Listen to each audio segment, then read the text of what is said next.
له پاکستان څخه د افغانانو د شړلو خبرداري د لر او بر افغانانو غبرګونونه وایي د پاکستان د تحریک انصاف ګوند زور له افغانانو وباسي. درنو لیدونکو ستړي مشي، پر پاکستاني واکمنۍ چې د نړیوالو لخوا د کډوالو لپاره ډالر بند شوي، نو اوس د همدې پلمو او بهانو په لټه کې ده چې په څه ډول افغانان بدنوم او له یاد هیواده یې وباسي.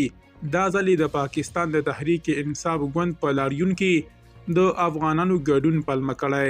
د ملي ډیموکراتیک غورځنګ مشر محسن داوړ د پاکستان د کورنۍ چارو وزیر محسن نقوي وروستیو څرګندونو ته په غبرګون کې لیکلي چې د پاکستان د تحریک انصاف ګوند لاریون په پلمه د افغان کډوالو زورولو او هغوی ته له اسلام آباد د وتلو ضرب الاجل ټاکل له نړیوالو قانونونو څخه ښکاره سرغړونه ده.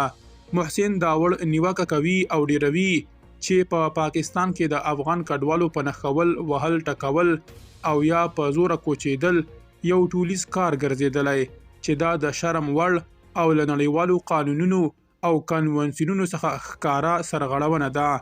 پښتون سیاستوال افراسیاب خټک لیکلي د پاکستان تحریک انصاف ګوند لپاره د افغانانو قرباني کول او د پاکستانی ریاست لخوا له دوی سره نا انساني او نا اسلامي چلند د غندنې وړ عمل دی. پاکستانی ریاست په دې اعلان سره ثابت کړه چې دوی د افغان له نوم سره دښمني لري. جنرال موبین لیکلي سوالګر ریاست بیا وږی شوی او د پاکستان د تحریک انصاف ګوند لاریون په بهانه غواړي افغانان وډار کړي او وی زوروي تر څو ترې پیسې واخلي او خپل جیبونه ډک کړي.